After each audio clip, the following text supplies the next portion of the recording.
Hi all, Bhanusri బ్లాగ్స్కి స్వాగతం. ఈరోజు mothers day సందర్భంగా మా పిల్లలు నా కోసం అంటే మార్నింగ్ లేవక ముందే వాళ్ళు టీ పెట్టి ఇచ్చారనమాట. సో వాళ్ళ ప్రిపరేషన్ అనేది ఏ విధంగా చేశారో చూడండి. సో వాళ్ళు ముందే ప్లాన్ చేసుకున్నారనమాట, టీ పెట్టాలి మమ్మీకి ఈరోజు మదర్స్ డే అని చెప్పేసి. సో వాళ్ళైతే కనుక, నేను ఫస్ట్ టైం అనమాట ఈ వీడియో తీయకపోతే కనుక నాకు తెలిసేది కాదు వాళ్ళకి ఇంత బాగా టీ పెట్టడం వచ్చా అని చెప్పేసి. వాయిస్ అనేది కొంచెం క్లమ్జీగా వచ్చింది, అందుకనే వాయిస్ అనేది మ్యూట్ చేసేసి నేనే రికార్డ్ అనేది చేస్తున్నాను అనమాట. సో ఫస్ట్ టీ అనేది పెడుతుంది మా ఇంట్లో, నేను ఒక్కదాన్నే అనమాట. మావాడు కూడా అల్లం దంచుతున్నాడు, హెల్ప్ చేశాడు. ఇద్దరు కావాలని మంచి ప్లాన్తో వాళ్ళు నాకు టీ ప్రిపరేషన్ అనేది చేశారనమాట. నేను మామూలుగా అయితే కొంచెం అల్లం వేసుకొని తాగుతానమాట టీ.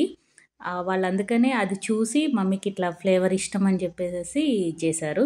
ఫస్ట్ వాటర్ పెట్టేశారు, దాంట్లో కొంచెం అల్లం దంచి వేసేసారనమాట. అది ఎప్పుడైతే బాయిల్ అంటే మరుగుతున్నప్పుడు కొంచెం షుగర్ వేశారు. కొద్దిసేపు వెయిట్ చేశారు, మరి ఎందుకో తెలియదు నాకైతే. సో అది కొంచెం షుగర్ అంతా అయిన తర్వాత టీ పొడి వేస్తారనుకుంటా, నేను అనుకోవడము.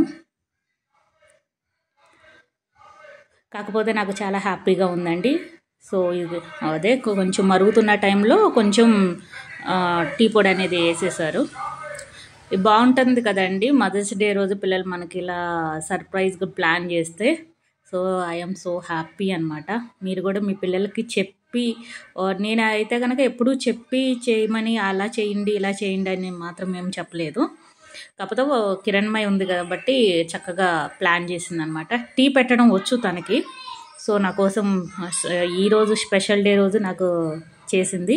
వాళ్ళు లాస్ట్లో చెప్పడం కూడా మంచిగా చెప్పారనమాట. నేను మా అమ్మ వాళ్ళకైతే చేసి ఇచ్చాను, మరి మీరు ఏమన్నా ప్లాన్ చేసి ఇవ్వండి, సర్ప్రైజ్గా ఉంటుంది అని చెప్పేసి. టీ పొంగిపోయింది, మొత్తం స్టవ్ వెలిగించడం అన్నీ కూడా నేర్పించేసానండి పాపకి. టీ పెట్టడం వచ్చు, బియ్యం రైస్ కూడా కడిగి పెడుతుంది. నాకు ఎప్పుడైనా బాగోలేనప్పుడు గిన్నెలు కూడా చక్కగా తోమి పెడుతుంది. చిన్న చిన్నవి అన్నీ కడిగి పెడుతుంది, ఇల్లు ఉడుస్తుంది, అన్నీ చేస్తుంది. మావాడు కూడా మంచిగా నీట్గా ఉడుస్తాడు. డస్ట్ ప్యాడ్లోకి అయితే ఎంత నీట్గా ఎత్తుతాడంటే డస్ట్ అంత బాగా ఎత్తుతాడు. సో చెట్లకి నీళ్ళు పోయడం, చిన్న చిన్న పనులు అనమాట. ఎందుకంటే మనకి అన్ని రోజులు ఒకేలాగా ఉండవు కాబట్టి చిన్న చిన్న పనులు అనేది పిల్లల చేత చేపిస్తే మనకి హ్యాపీగా ఉంటుంది, మనకి రిలాక్స్గా ఉంటుంది, ఎప్పుడు చూసినా అయ్యే పనులు కాకుండా. ఫైనల్లీ మదర్స్ డే రోజు నాకైతే మా పిల్లల చేతి నుండి ఒక మంచి టీ అనేది వచ్చింది. సో సర్ప్రైజ్ అయితే నాకు చాలా బాగా నచ్చిందనమాట. లైఫ్లో ఇంతవరకు ఎప్పుడు కూడా నేను ఇలాంటి సర్ప్రైజ్ని ఫేస్ చేయలేదు. సో ఇంకా అదేవిధంగా మీ పిల్లలకు కూడా చిన్న చిన్న పనులన్నీ నేర్పండి. ఎంత మదర్స్ డే అయినా, ఫైనల్లీ ఎంత మదర్స్ డే అయినా మనం ఓడవాల్సింది, చేయాల్సింది, కుక్ చేయాల్సింది అన్నీ తప్పవు కదండి. కాకపోతే ఏదో పిల్లల సంతోషం కోసం మనం కూడా కాకపోతే చిన్న చిన్నవి ఇస్తూ ఉంటే మనకి పెద్ద అయిన తర్వాత రేపొద్దున ఒంట్లో బాగోలేనప్పుడు చిన్న చిన్న హెల్ప్స్కి మనకి పిల్లలు తోడ్పడతారనమాట. మేమైతే కనుక చిన్నప్పటి నుంచి పనులు నేర్చుకునే పెరిగామండి. సో ఇదిగో ఫైనల్లీ టీ కూడా వడకట్టింది. నాకు అదొక ప్లెజెంట్ సర్ప్రైజ్ లాగా అనిపించేసింది. ఇక్కడే చెప్తుంది అనమాట, మీరు కూడా మేమైతే మా మమ్మీకి ఇలా చేసాము, మీరేం చేశారని. కాకపోతే వాయిస్ నాయిసీగా ఉంది కాబట్టి నేనే డబ్బింగ్ అనేది చెప్పేస్తున్నా. చూడండి, టీ బాగుంది కదండి. మీకు నచ్చినట్లయితే కనుక లైక్ చేయండి, సబ్స్క్రైబ్ చేయండి. మా పిల్లలిద్దరికీ మీ ఆశీర్వాదాలు అనేది ఉండాలి. భానుశ్రీ బ్లాగ్స్ని ఇంకా ఆదరిస్తారని నేను కోరుకుంటున్నానండి.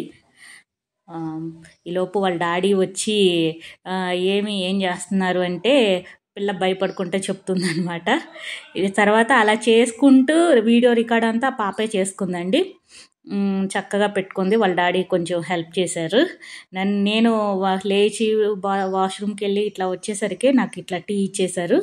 నేనే థ్యాంక్ యూ అని చెప్పి గాడ్ బ్లెస్ యూ అని చెప్పాను. చూడండి, టీ మాత్రం సూపర్గా వచ్చింది. నిజంగా నేను చేత్తో చేసుకున్నా కానీ అంత హ్యాపీగా నేను తాగనేమో. కాకపోతే మా పిల్లలు చేసి ఇచ్చారు కాబట్టి చాలా బాగుంది. Thank you all.